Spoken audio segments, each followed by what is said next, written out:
In 2018, someone or multiple people entered Jeffrey Epstein's New Mexico Zorro Ranch and conducted a midnight heist that has never been solved. It's not something that many people know of, even among those who are fascinated by Jeffrey Epstein's mysterious life. These burglars managed to break into multiple homes across the property, stealing thousands of dollars of Jeffrey Epstein's personal property for it to never be seen again. In this video, we'll talk about how they did it and what happened in the days following. At 7:00 p.m. on August 26, 2018, Jeffrey Epstein's Zorro Ranch house manager, a husband and wife team named Steve and Amber Chavez, did a nightly check of the property, making sure that everything was in order.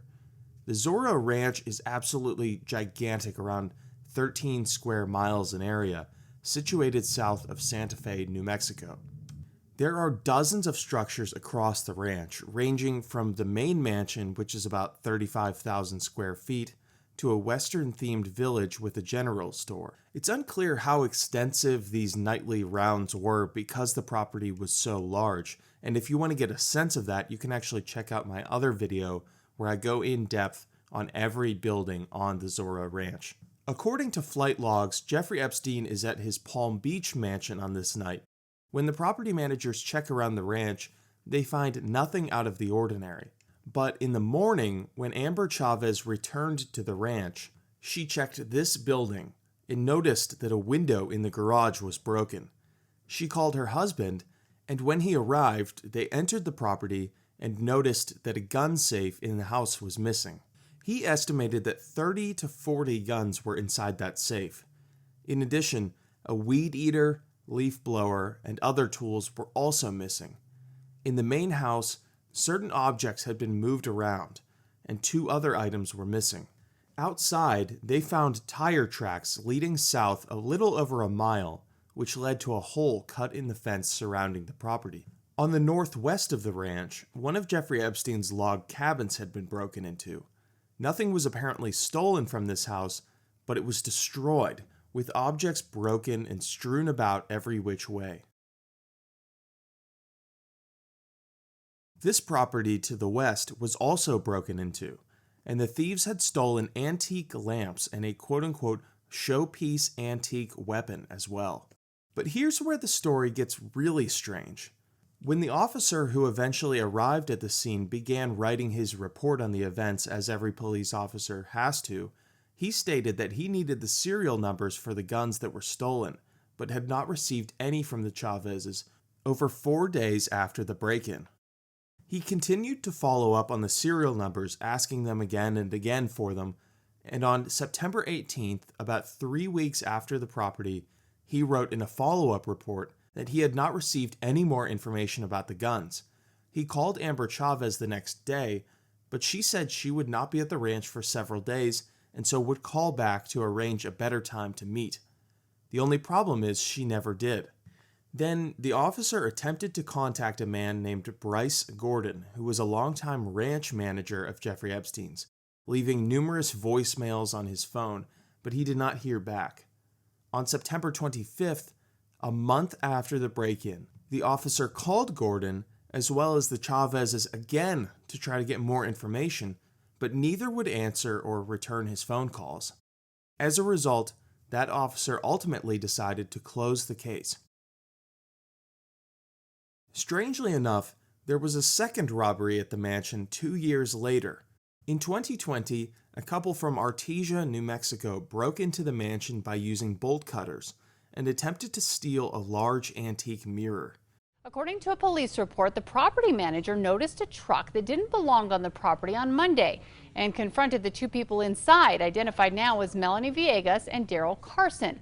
In the truck bed, the manager says she saw an antique mirror that belonged to the estate and later found a fence around the property had been cut. However, police have officially said that the 2 incidents were unrelated. Bryce Gordon, the ranch manager that we talked about, had been granted a limited power of attorney by Jeffrey Epstein, which gave him the power to make certain legal decisions on Epstein's behalf.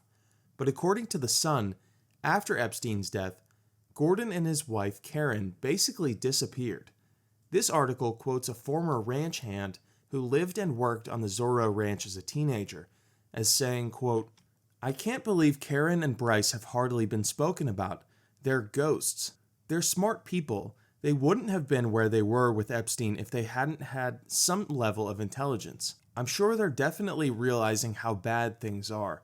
They're being tactical, that's for sure. They oversaw the ranch. There's a lot of land out there and a lot of maintenance. Whenever he had visitors, he was making sure the ranch was taken care of, and Bryce and Karen were the two that he would talk to make sure that happened." Now, one piece of information that would be very useful to know is what kind of guns were inside that safe. Were they long guns like shotguns and rifles used for sporting in that area, handguns for self-defense, or a combination of the two? And while 30 to 40 guns is a lot of guns, we know that Jeffrey Epstein was a user of guns because of this manual, which was used as a sort of guide for new employees at Jeffrey Epstein's Palm Beach mansion.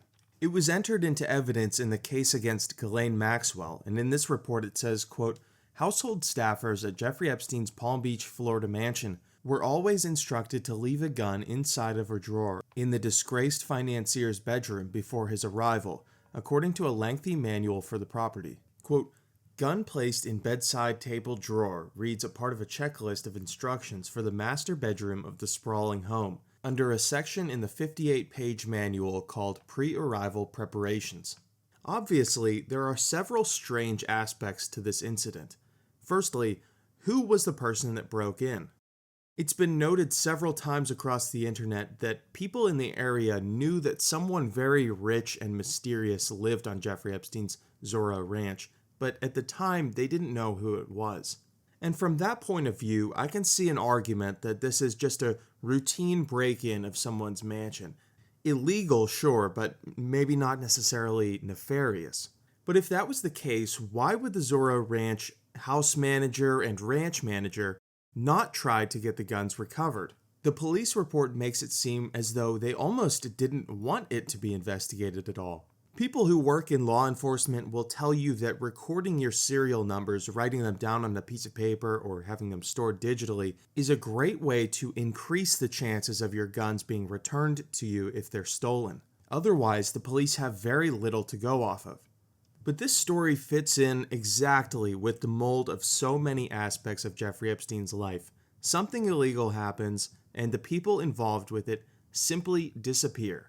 I tried looking for the Chavez family as well as the Gordon family and came up with very little information on the internet. No photos, no job history, nothing. If you want to get a better sense of the scale of this robbery, I highly recommend that you check out my other video, A Guide to the Zorro Ranch.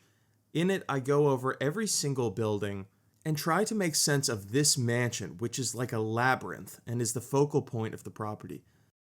This story keeps getting weirder, so subscribe and hit the bell notification icon if you want to hear more. Thank you.